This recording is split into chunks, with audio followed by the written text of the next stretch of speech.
Okay, good afternoon. As you can see, we have today with us a real men's coach, and he's a man too. You're a real man, right? I hope so, yeah. So you're not a woman coaching men. You're a man coaching men. That's right. And so, do you have secret to tell men that you wouldn't tell a woman? Because as a No, woman, yeah. you don't want to tell your secrets to a woman, right? Actually, no, I'm happy to tell all my secrets to women too.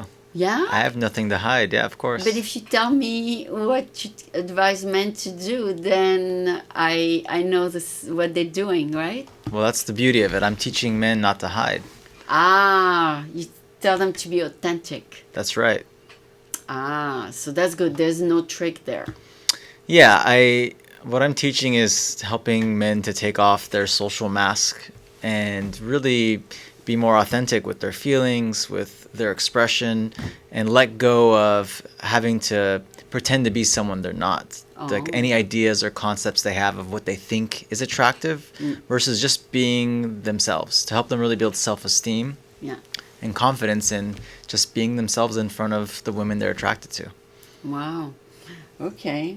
So let's say somebody comes see you, and he shows a different personality to different women. He's an actor. What do you advise him to do? Well, the biggest thing I'm going to advise men to do is really to connect with how they feel in the moment. So get really present in the moment, really take in the woman that he's seeing, that he's attracted to, and see what feelings come up. Ah, And get connected to those feelings and approach the woman by expressing whatever comes up in that moment. oh. So really relaxing into the tension of the feelings in the body and being open enough and vulnerable enough to say how he feels in that moment.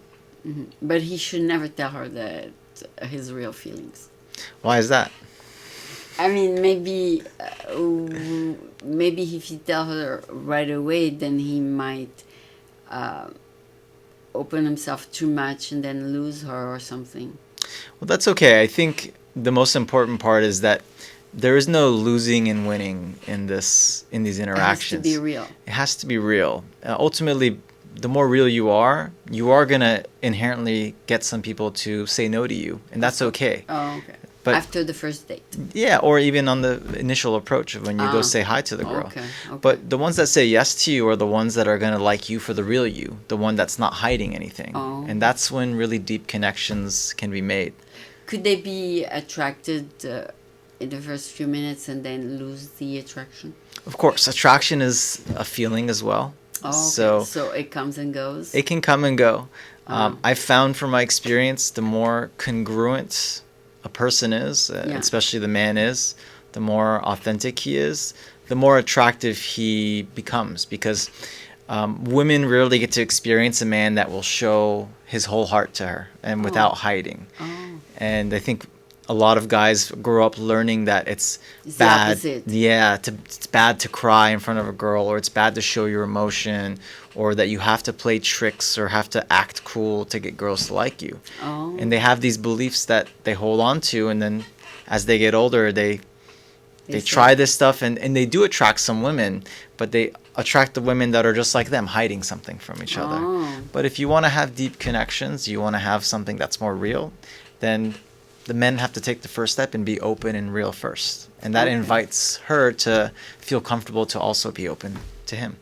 Oh, okay, okay, okay.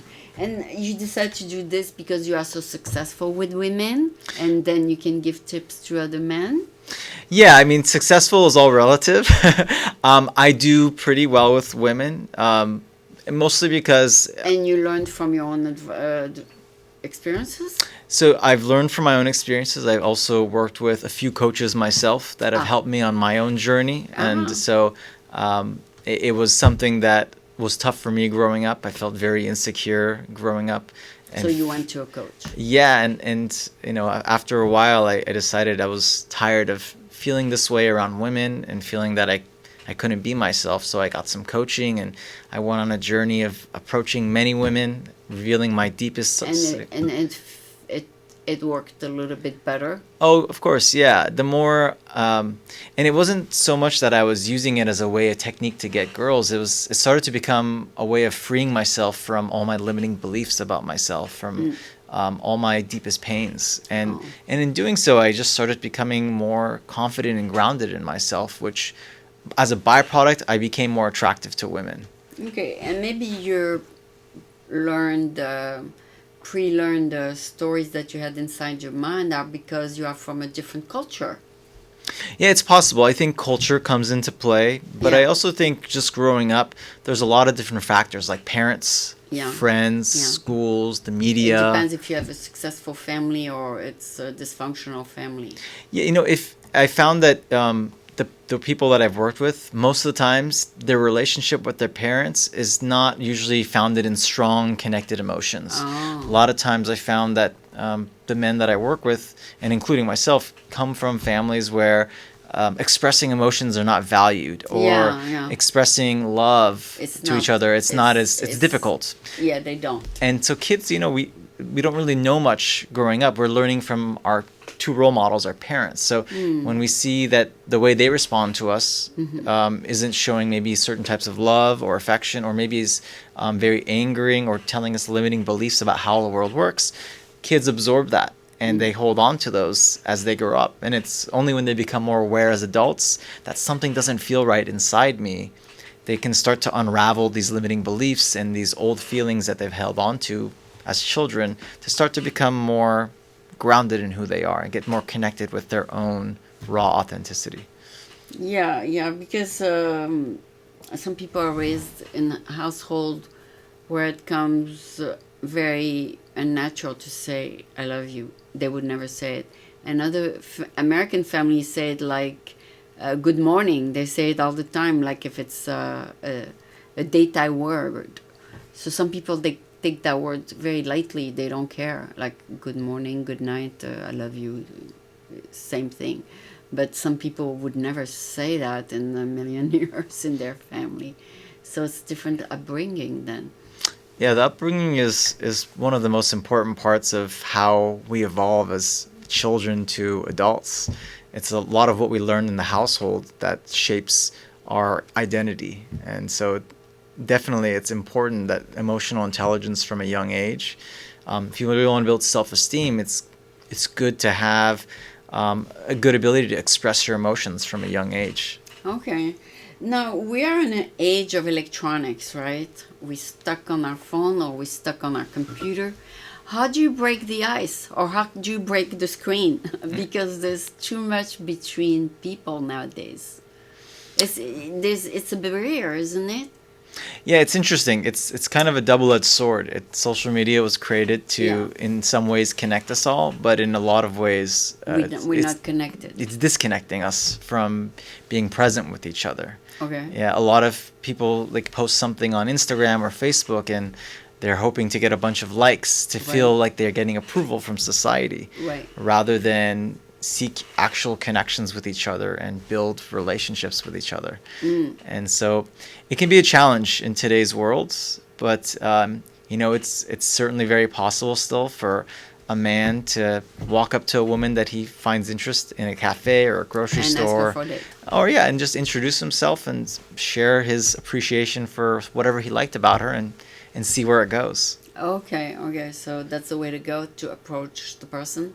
I think so. I mean, I think the masculine is usually takes the first step in the dance of seduction with the feminine. Yeah. And I think it's, if a man identifies as masculine, it's his duty to take that first step and be vulnerable enough to share his interest in the woman. Oh, okay. So that's why Meetup was actually invented, the company Meetup, because they found out that people were behind their screen never meeting. So they invented Meetup.com where people can meet actually in person. And it was very successful from the beginning. Yeah, I've heard a lot about Meetup. There's another company called Living Social. There's several other companies like this that are try to get people out of the house. Get out of the house, get connected with each other again. And I think they're really good ideas. I mean, the more you show up in this world and put yourself out there, connect with people, the more amazing things can come to you in the universe. Oh, yeah. You never know who you're going to meet next, right? That's right. Okay. Although in meetups, I never meet anybody that I connect with. It's basically strictly business or other things. I mean, I go to, meetups where it's not dating. It's just network after work. It's not social after work, But also, what I notice is 25% of people who go to these business networking are also there only to socialize. Yeah, I found... Did you notice that? I did notice that. I find that a lot of people come to these events, maybe new to the city or looking... they want to meet new people. Yeah, and for them, it's just an opportunity to, see who else is out there in the world that's open and interested in meeting. Okay. And the context could be, a variety of things, but it feels like there's a lot of people, like you said, that are just coming open to socialize and see who are these people that live in the city that are here and are willing to meet. Yeah, that's why sometimes when I doubt the motive of the person being there, I say, just to clear the air, I say, what are you networking for? If they say, oh, I'm just here to have a drink and meet people, then it's from the beginning clear that they're not here to talk business at all. Right. They're here just to just have a good time, have a drink, and that's fine. That's fine. There's all kinds of people you meet at these meetups. And sometimes you meet people who are passing through the city for the week because they are just here temporarily on vacation or on a business trip. And they just want to meet people from the city. Yeah, I found that as well. Yeah, a lot of visitors. So you are from San Francisco? Yeah, I've lived in San Francisco for the last 6 years. And I love it here. It's hard to leave. It's expensive, but it's just such a vibrant, diverse city. So you come from the East Coast, no? I grew up in South Bay, Cupertino, San Jose area. Okay, it's quieter there? It's more suburban life over there. It's a lot of families and stuff? That's right, yeah. A little bit more quiet family life over there. Okay. Doesn't have the same vibe of a city like San Francisco. Okay, I'm glad you like San Francisco because, yeah, you're right. If you go downtown San Francisco, there's all kinds of people. Nobody is from San Francisco, and everybody learned, because we know everybody is not from the same city, we learn to accept each other. We know from the get-go that this person might be different, so we accept everybody the way they are. Yeah, I love how the city's very open. I think it's a perfect place for me to meet other guys that are also open and ready to be more accepting of themselves and of others. Okay. So you are a coach for men. Okay, so a man comes to see you and he says, I have a hard time getting a date, and you give him advice. Yeah, well, I'll first want to get to know exactly what his challenge is, like where it is. Okay. And then I will help guide him and ask him some questions to bring him some awareness as to where his challenges are and where he's feeling emotionally blocked to express himself. Oh. And then I'll also take guys out with me and have them approach women that they're attracted to and express themselves very congruently and authentically based on how they feel. More like in a social setting. Yeah, it could be, usually I take them out in the daytime. So just walking out maybe around the mall or maybe around a park, just anywhere where there's people around so that they can let themselves feel the emotional tension in their body, learn how to feel and become aware of the different emotions that come up, and then go out and start expressing themselves to see that these ideas they have in their minds that this is some big deal, that this is some, something bad's going to happen, is not in reality. And so having them go through that experience. People are nice. They are. If you approach someone very honestly and congruently, you're not hiding your intentions, most people are receptive. Even if they're not interested, they'll appreciate the way you approach them. And they'll usually, if they're going to turn you down, they'll turn you down more kindly than if you're being fake or you have hidden agenda or hidden intentions. So that's been my experience, and I think the experience of a lot of the people that I've coached. Oh, wow. So how did you get the idea to take him out on the field? Well, That's that's the way I learned. Oh, that's the way you learn. Well, it's the best way to learn is not Were you through. shy yourself? Very, yes. I was not so shy in going out and just talking and socializing, surface level, but I was very shy when it came to expressing my deepest feelings. Oh, That or part to ask was somebody for a date. yes, because this fear I've held on to for a long time, and that I'm still processing and working through is if I share certain parts of me, I'll feel hurt or I'll feel rejected if they say no to me or they don't like the real me. And that's something I think a lot of people, men and women, are afraid of, is that if they show who they really are, how they really feel, that they might get rejected and it'll hurt them. So that's something that I had to go through and experience over and over again to see that it's okay to express yourself, and it's okay if someone is not interested in you. It doesn't change the fact that you're still alive, you still have your job, you still have your parents love you, you still have friends. Nothing changes from that experience. You just gain that experience and you can go on to the next one. Oh. Be more grounded in who you are. Okay, or maybe sometimes they just have a crush on someone, and that's different than loving someone, right? Having a crush on someone. Yeah, it's interesting you say that. A crush on someone is just our concept in our mind of what we think of that person without really knowing them. Right. So when we have a crush on someone, it's more of an infatuation. Right. It's not like a real love that Okay. you see. It's just this thing that we think something of them without really knowing them, and we hold on to that idea thinking they're so great. It's only the idea that you have of them, but it's not them really. Correct. And that's where a lot of both guys and girls get stuck.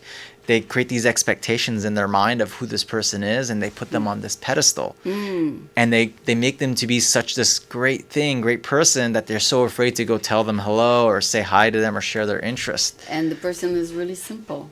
Yeah, of course. We're all humans. We all have parts of us that we're insecure about. We have parts of us that we shine and we're proud of. We have different unique dynamics of us, and no one is quote unquote perfect in the sense of that they don't have some of these different aspects of insecurities, fears, doubts. We all have them. It's just how we treat them and how we respond to them that might be different person to person. So to move from a crush to love, you gotta know the person a little bit more. I think so. I think to get to a place of sharing love is really get to see the person behind their mask, because most people wear a mask out in the real world. They're scared to show who they are. So the way you can, find love is by you being open first and connecting with others that are also open with you and that share common values, share attraction, where there is that sexual chemistry, but also that you are able to connect with each other on your insecurities and your fears and your doubts and still love each other for those things. And that's where it becomes very powerful, that connection of real love. Okay, so first there is the crush or the attraction, and then if there's at least a first date, then you decide whether you want to fall in love for real. Well, I think every person is going to be a little bit different on what they're looking for. I think the love can come naturally the more open and honest you are with yourself and with the person you're with. That allows you to get a better understanding of what it is you're looking for, become more clear on that, and to see if this person is really aligned with who you are. So I find that it's an interesting concept because we are taught this idea of go out and find the one and get married and have kids, but not everyone wants that kind of path. People have different ideas of what love looks like and have different ideas of what relationships look like. And so I think it's important that we get clear on that ourselves by going out and expressing ourselves, being open and honest about what we want, and seeing which opposite sex people are aligned with what we're looking for. Because I think there's someone out there for everyone, and there's someone out there that's matching your type of relationship, your type of desires. Yes, I think so. So the more honest you are, the easier it is to find it, is by expressing it honestly and authentically. Oh yeah. What about where people are kind of prearranged marriage? They don't. They love each other after they get married. That happens too, right? It does happen. I find it. It's an interesting concept. Yeah. it seems to be less common than it was in the past. But it happens. It still happens, yeah. It's an interesting concept, and I think if both those people are doing it out of choice and they're willing to do that, that's beautiful. I think if one of them or both of them are doing it from a place of feeling forced, then that's not good. It's not so nice, yeah. It's because then they will maybe find regret later in life if they decided I didn't really want to do it in that moment. But if you do, then I don't see anything wrong with it. Okay. But love can come also after the marriage, right? It can. I personally would not advise people to get married without at least having a connection, a deep connection, and really understanding the full range of who the person is that you're marrying. Just because it is quite the commitment you're giving to that relationship. So your website is therealmasculine.com? That's right, yeah, therealmasculine.com. So the real masculine is somebody who just show himself as he is.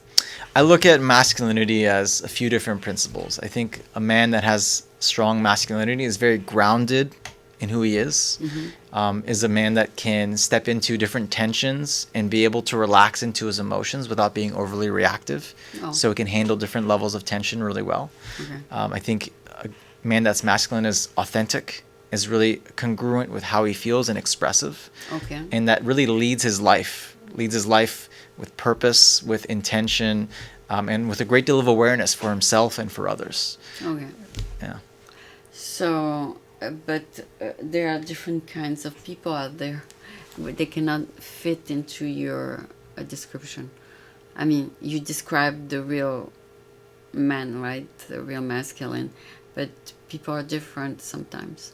Yeah, I from think that standard. Yeah, so I look at there's principles, but there's going to be personalities that are going to be different. Right. So how these principles align with their personalities may show up differently. But I look at things that are universal, like awareness. We all have this ability to be aware and to really go inwards and ask ourselves, who am I?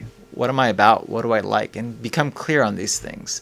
I think that's available to every man. I think authenticity is also something that's available to every man, that he can go inwards and see how he feels in the presence of certain women, for example, or his friends or family, and be able to express himself and really take responsibility for his own feelings.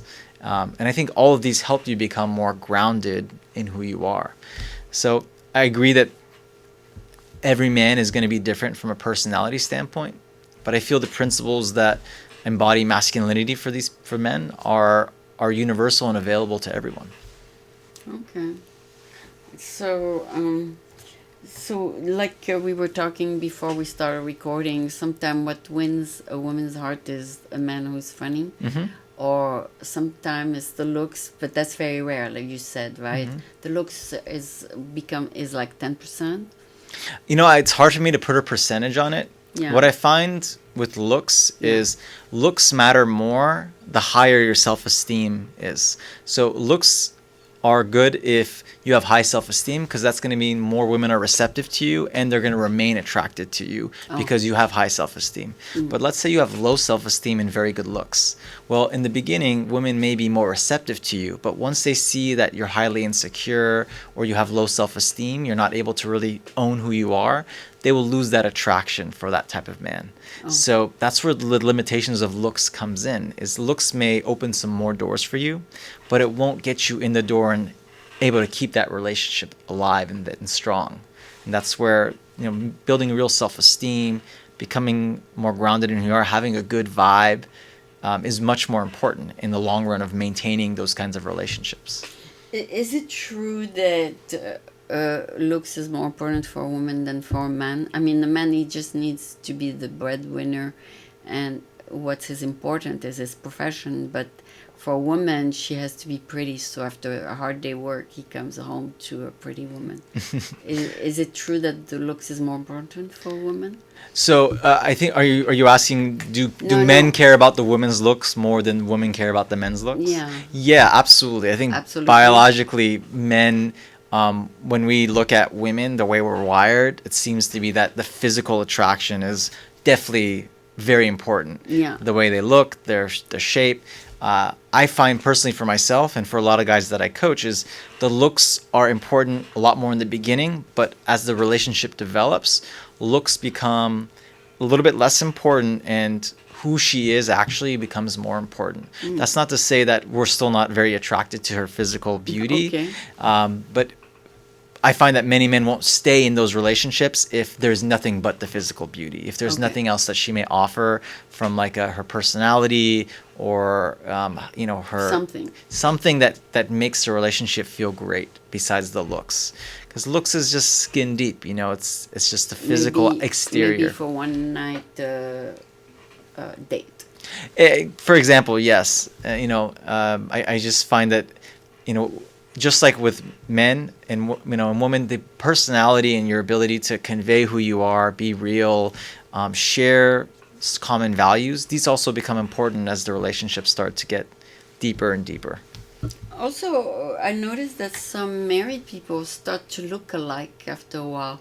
Is that because they married someone who looked like them, or is that because by being with them all the time they become to look like them? It's funny you say that. I've noticed that as well. I have no idea why it is. Maybe it's just because they're in the same proximity and they start kind of taking on each other's behaviors and patterns and looks. They become similar. Yeah, and it could feel that way. I actually recently noticed that myself, but I'm not sure why it happens that way. It's kind of funny. But when you see a couple and they look very much like brothers and sister, they meant for each other because it looks like there is something there. I mean, they look like they meant for each other because they match too much together. They match. The thing I look at when I see a couple to determine how much of a match they are is usually how they treat each other in the presence of others. Yeah. Oh. When I see that they're generally have a very nice connection with each other, they're loving with each other, they seem to have this like very unique energy with each other that just feels good. Oh. That usually tells me a lot about their relationship. On the other hand, when I see couples bickering in public or saying things about each other behind each other's back, things like that are big red flags. It's already in the bad road, right? Yeah, it's because these are little tiny instances of showing that they're deeply unhappy in the relationship. Okay. And I think strong couples, people that are really happy in each other's relationships, one important part of that is having boundaries around their communication and keeping it within each other. It's their relationship. It's not the whole world's relationship. So if there's an issue, they agree that they communicate that together, they share their emotions together, but not with the rest of the world. Yeah, that makes me remind me of an organization called Big Brothers. Mm-hmm. It's for kids who are born with single mothers and they don't have a father figure. They don't know how men are supposed to act, right? Yeah. So they have the big brother who tells them this is what the man should act with the woman or whatever, with whoever. So if you don't have like a role model, how are you going to know how you're going to be masculine? That's a big challenge. There's a lot of boys growing up in today's world that don't have that masculine presence growing up. A lot of boys are raised in single-parent households. Usually the mom is raising them, and it can be very challenging. So they do need a big brother kind of thing. I think so. I think every boy needs a masculine presence in their life to be able to, and not just with how to show up with women, but just how to show up as a man that can, share who he is, be really honest with people, share good values of how to show up and lead your own life, how to step into things that interest you, and how to, be able to lead your own life really. And I think that's where the presence of a masculine, someone older that's been around can have for a young boy growing up. Right. And when that's not it's hard. And also, sometime in the first few grades, the teacher is usually a woman too. I mean, as they grow up, like in high school, then you have more men teacher. But the little ones, it's often a woman who teach the, you know, the preschool, first grade, second grade. And then when they move to high school, finally there's some men teacher. I don't know if that's changing, but there's a lot more men figure in the higher grades. Yeah, you know, I'm not entirely sure. Yeah, because it's been a while since I've been in grade school myself. But growing up, that was my experience as well. Yeah. Was a lot of my teachers growing up were female, and they were great teachers too. Yeah. But you were born probably in a household where there was a father figure. I did. My father, I was in my household. My parents divorced when I was about 9 years old. Yeah, but you still were 9 years old. That's pretty big. Yeah. Yeah, you already saw it before. Yeah. No, both my parents, and they did the best job. I love both my parents. Yeah. They did the best they could growing up. Yeah. You know, my father himself, he grew up without his father around. Oh. So when he was 3 years old, his father passed away. So he didn't know how to act with a woman himself. Yeah, you know, I don't want to go that far, but his role models for masculine presence wasn't really there. It was extremely limited. He grew up just with his mom, his big sister, who was the oldest, and he was the youngest boy in the family. Oh, so he didn't have a real role model. He didn't have a real male, powerful role model that could teach him these kind of things. And so, you know, he did the best he could raising me. And, you know, I realized that I had some deficiencies in these parts of my life. I was struggling to really express myself. I was really struggling to remain present and grounded in the face of tension and express myself, express my boundaries. Okay. So that led me to discover that I need help in this part of my life. And you did find someone to help you, or was it a counselor at school? So this really happened more in my adult life later on. So like a few years ago, I started to feel that, you know, the way I'm leading my life, I wasn't really happy with it. And that's really when I started pursuing and seeking out a men's coach for myself. And I worked with a couple different people that really helped shape myself and helped me become more real in who I am and what I want. And that led me to create The Real Masculine because I enjoyed the work so much. Okay, so you didn't have to go to school. You learned from other coaches. I learned a lot from other coaches. And I think the best type of learning is helping you reconnect with what's going on inside you. Right. I think our best teachers are our own intuition. I think we all have this powerful part of us that is our best guide. And growing up, we learn how to not trust it. And so by reconnecting to it and learning how to trust our intuition, we can leverage our own best coach and teacher inside of us and start to lead our lives. So you designed your own coaching thing? Yes, I did. So after I've gotten some great coaching over the last few years, I started getting better connected with my own intuition, and I built programs to help guys also get to better connection with their own intuition and help them become more aware of themselves so that they know how to show up in this world as a more masculine presence. Okay, so that's very important because some people are, like you said, they're confused. They don't know what's masculine, what's feminine, and what's real masculine. Yeah. So there's a middle of everything, right? I mean, a man is masculine and he could be also tender and nice, you know. Of course. So we actually have both energies inside of us. So as men, there's some masculine energy and there's some feminine energy. Yeah. So it's just that the composition is usually, for most men, they're more masculine energy, a little bit less feminine energy. Yeah. And for most women, they have more feminine energy, less masculine energy. Okay. And there's some that are kind of balanced, like maybe 5-10% of the world is like 50-50. Oh, okay. So how did you discover what you are? I mean, did you, from the get-go, you were real masculine?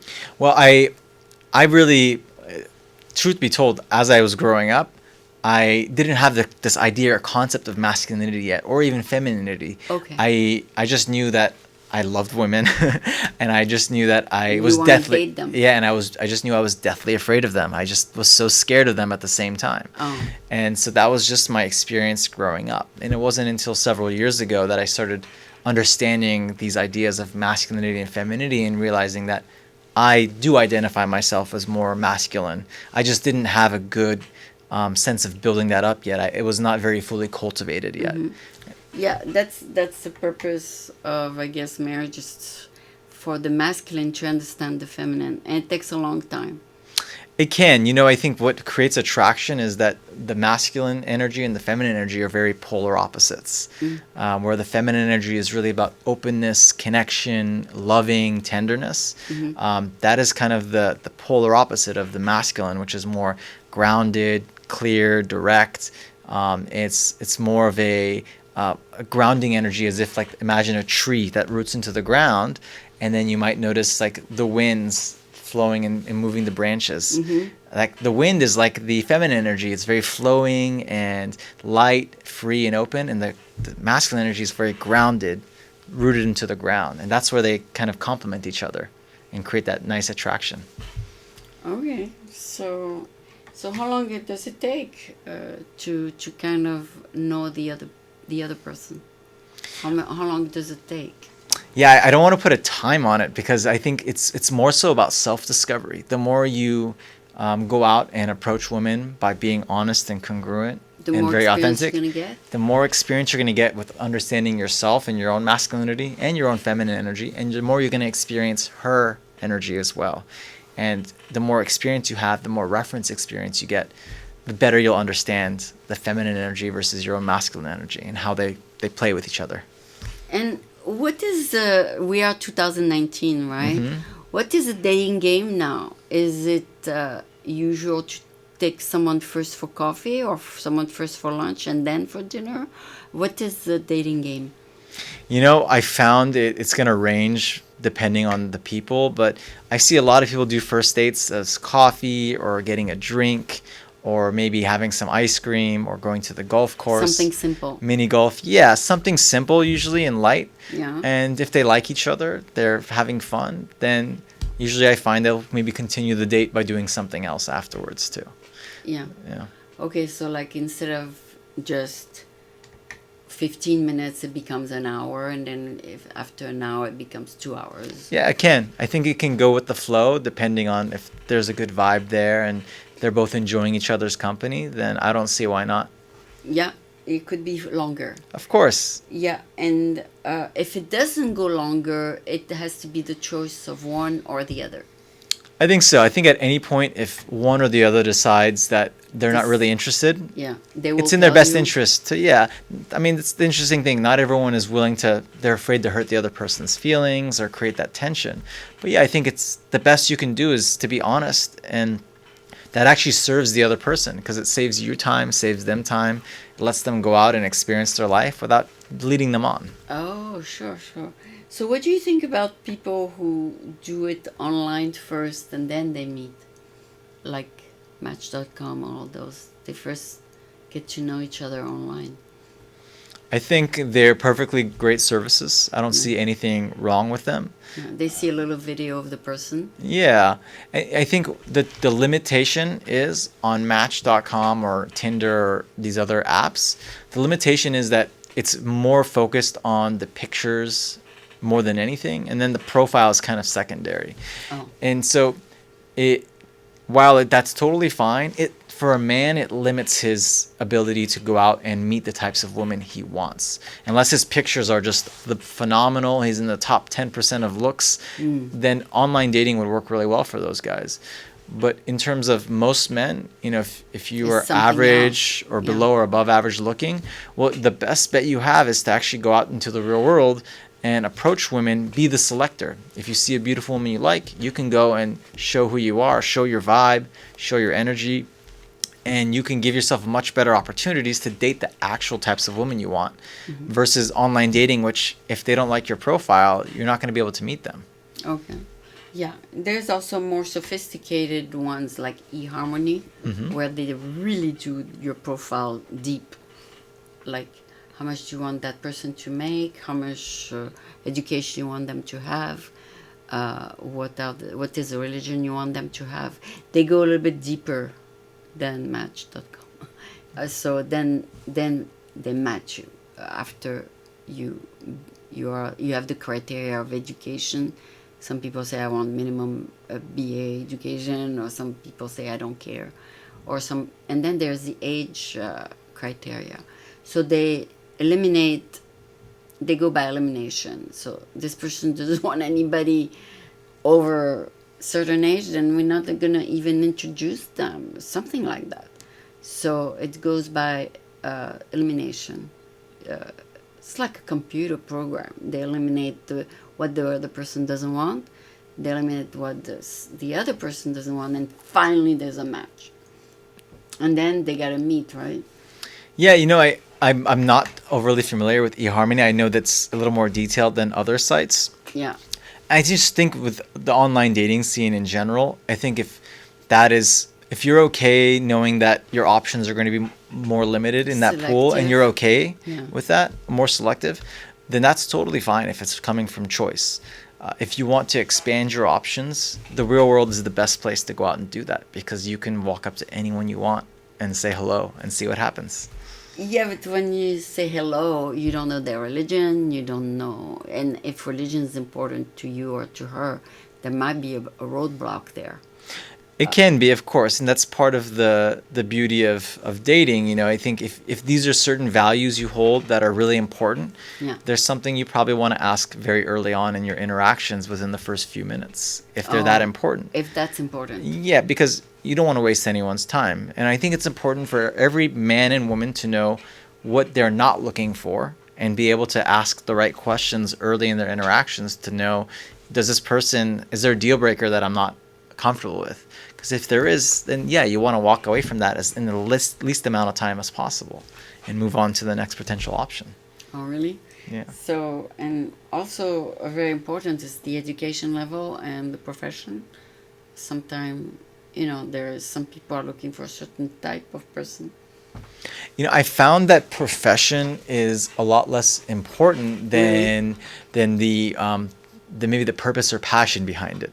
Oh. So I think an engineer who is miserable in his job, but has a nice job, is going to look different than an engineer who's passionate about his job and who loves it and who talks about it in a way that lets him share his creativity with the world. Oh. So I think as long as whatever you do, you're doing with some sort of passion or enjoyment, that's going to make you more attractive, because you're doing and living something that's bringing enjoyment in your life. Okay. Versus if something you're doing is not, even if it's a high profile job, a VP of sales or something, but you don't like it, well, it might reflect on the relationship. It might reflect on the relationship. It might reflect on maybe the type of person you are that's willing to sacrifice their own enjoyment for money. These are all things that which makes the interesting part of the high profile job is not as important as how you feel about the work itself. Yeah, because I remember seeing sitcom where people always say on the first day, I'm a doctor, I'm an engineer, or I'm an attorney, when they're not any of that, so that they don't lose the girl. But then she's gonna find out anyway that he's not a doctor. Yeah, I mean, like if you lie, you're digging your own grave, honestly. Oh, really? Because the second, no matter how attracted she is to you, the second she finds out you lied about something like that, it's gonna instantly kill that attraction. She's just not gonna be able to trust you anymore. And trust is so important, both for men and women, but especially for women. When she can't trust you, or she loses sight of ability to trust you, it changes her whole perception of you, and it's hard to regain that trust. So even if you have a job that is very basic, you should say it. Absolutely. I don't think there's anything wrong with having a basic job. I think for a man it's important that if he doesn't have what he wants yet from a job or profession perspective, but he at least knows where he's going or the direction he wants to go, and he's moving towards it, even if he has a basic job now, then to share that's okay. Oh, okay. Yeah, it's okay on the beginning to start with a certain job and then move up. Sure. I think the most important thing for a guy is find out what you enjoy doing, what you want to move towards, and work towards that, even if in this moment you don't have the job you want. Maybe right now you're an entry-level salesperson, or you work at a restaurant as a waiter, but you know that one day you'd like to work towards a high-profile job or be the CEO of a company, and you have some ideas, you're working towards it. That's beautiful. Then that's something that you can share with them. Like, you know what? I'm a waiter right now, and it's doing okay for me, but I'm really working towards this awesome passion of mine. Okay. And being able to share that with people is attractive. Oh, that's true. That's true. So this is officially your job or something you do for fun? No, this is officially my job. This is what I'm building, and I'm looking to help as many men across the world really become high self esteem, authentic men, not only for themselves so that they can be happier and more fulfilled, but for the women they love, so that Ah, people can have better, real connections with each other. okay. So you started this company yourself and you called it the real masculine.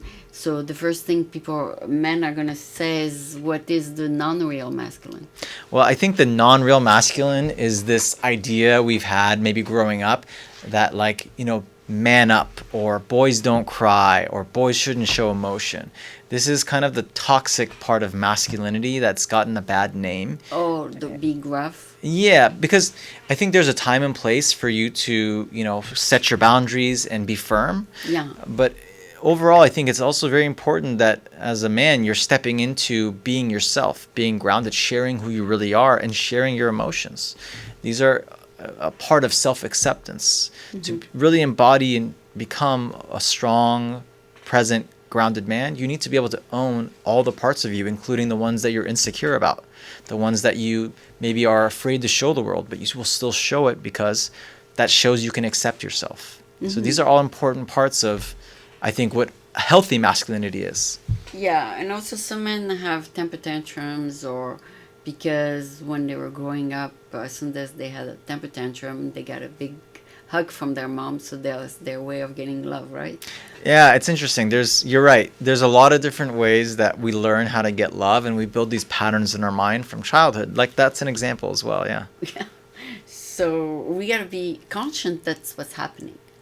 Exactly. And this is where awareness is so important. Consciousness, like you said, it's You gotta be aware that you're doing that because you're trying to get a hug. yes, the more honest and aware you are with yourself, the more you can start to unravel these patterns that aren't really serving you as an adult. Maybe as a kid, at one point, they served you, and that's okay. Yeah. We don't hate these patterns. We just accept them as for what they are. They served us at one point, but maybe as an adult male that's looking to build new, different relationships and is living in a different reality, those patterns are probably not Too going to work. childish. They are childish. Yes, exactly. Okay. Yeah. And some men never grow up, right? Well, if you don't gain awareness and if you choose not to take responsibility for your own emotions and your behavior patterns, then you'll stay stuck as a kid. That's Right. kind of how it works. You stay immature. That's right. Okay. So, so I would say then the real masculine is a man who have grown to be mature. Yeah. Not to be like a child at home. Something. I mean, the woman doesn't want to marry a man that she has to bring up. She doesn't want to be the mother, right? That's right. She doesn't want to date a man baby, right? Like, And, I think it's important that the child side of you is the kind of the loving, free part of a man, which is still important for it to exist, not the immature, irrational one that is unwilling to accept his own behavior patterns and his emotions, but kind of the free-spirited child that still has that loving energy, that freeness to him. I think that part of having that kind of the kid's energy in the man is fine, but not the immature kind of temper tantrum kind of Yeah. kid that's still there. yeah. So it's fun. I think you have a fun job. I mean, it's fun to see all kinds of personalities out there, but you can't tame them all, right? I mean, you can't tell a man what to be when he's already what he is. So that's the interesting thing is we all have this concept of who we think we are, and that's actually the thing that I'm helping them to see is that that's not really true. This idea you have of who you think you are based on all your past experiences is not really true. It's not really who you are. It's just how you've attached to these specific events that happen in your life and tied some emotions to it that make you feel this is who I am. So what I'm helping guys do is shine the light of awareness on all these different patterns they have to see that they're just patterns. They're not really who they are, that they can unravel these patterns and put new patterns that would make them more healthy, more masculine, more mature. And so I can't change anyone. They have to change themselves. What I can do is I can help guide them and ask them the right questions, take them out into the real world and help them feel and express their emotions. But ultimately, every man has to make that choice to take the steps that I show them they have to take. I can't take the steps for them. Okay, so if they come to you for advice, they may as well follow the advice. I think the best thing to do when they come to me is I'm going to ask them a lot of questions so they can understand their own truth. I don't want to give as much advice as I do help them understand what is the best path for them that they choose. And if that best path is something that I can maybe give some little bit of advice, that's fine, I will. But in most cases, I actually want them to come up with their own answers by me asking the right questions. Oh, okay. So it's like a consultation where they come to some realizations. That's a big part of it. Yeah. And then if they want more coaching from you, then you can take them on the field. Yeah, and I have custom packages depending on the person. If they're not local, or they're somewhere further away. If they're shy. Well, if they're shy, we're gonna help them. We're gonna help them break the shyness. We're gonna help them teach. You're not gonna do the asking for them. Yeah, of course not. No. I think the idea of shyness is just another belief. It's not that some people are maybe a little more introverted than others, but I think everyone has the capability to have different parts of themselves be cultivated, including their social or more free-spirited or more expressive side. Oh, okay. There's also the fear of rejection. That's a big one for most men. I think for women too. There's this idea that if I put myself out there and they reject me, what will happen? Nothing. Usually it's nothing, but in their head it feels like it's something. Oh, okay. They have to go through it enough times to see that. To digest it. Exactly. That experience lets them feel it and see that, okay, it wasn't as bad as it is. Should I try again? Yeah. And I think the more they go out and do it, the more they express themselves, and they're going to get rejected, the more they will learn that it's not a big deal. In fact, rejection is a beautiful part of life. You become stronger? A lot more strong. It teaches you how to give your gifts to the world without having expectations for them to take it. Not every woman you approach and give your gift of, your appreciation of their beauty is going to say yes to you. And that's okay. You're just giving the gift.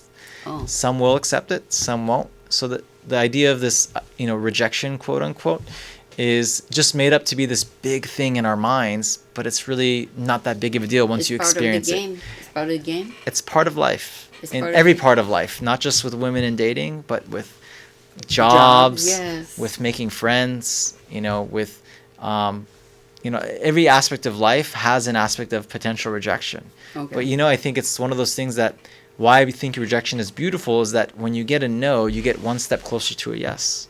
Oh yeah. Yeah. All right. Sounds good. They say out of 9 no, you get 9 no and then 1 yes. In sales, that's what it's. That's in sales. That's the sales. I don't know what it is in the dating game. It's hard for me to put numbers. It depends on the person, and I think the more they become congruent and authentic, really embody their natural essence, their masculinity, especially for men, that number becomes higher and higher and higher. Oh, really? Yeah. Okay. So that's good. But you only need one, right? If that's what you're looking for, then you only need one, yeah. No, but you said it becomes higher and higher. You don't need more than one at a time. It depends. I find there's some men that want to have polyamorous relationships, which is okay. Oh, okay. If that's what they like. If they want to have 3 girlfriends or 4 girlfriends and the girls are okay with it, they're honest about it. There's nothing wrong with that. Oh, okay. Some men want to date casually, and that's okay. And some want monogamous relationships. Something serious. Yeah. I think they're all beautiful as long as they're honest and clear from the get-go. Okay. Yeah. Yeah. So you can coach them on any of these scenarios? Absolutely. All right. So here it is, the heart. It looks good on black, actually. So it's Rooz, or is it Rooz? It's Rooz. It's Rooz. Rooz Yavari, confidence coach, and the website is therealmasculine.com. That's right. Thank you so much. Thank you, Aline. I enjoyed it. Thank you. I enjoyed it as well.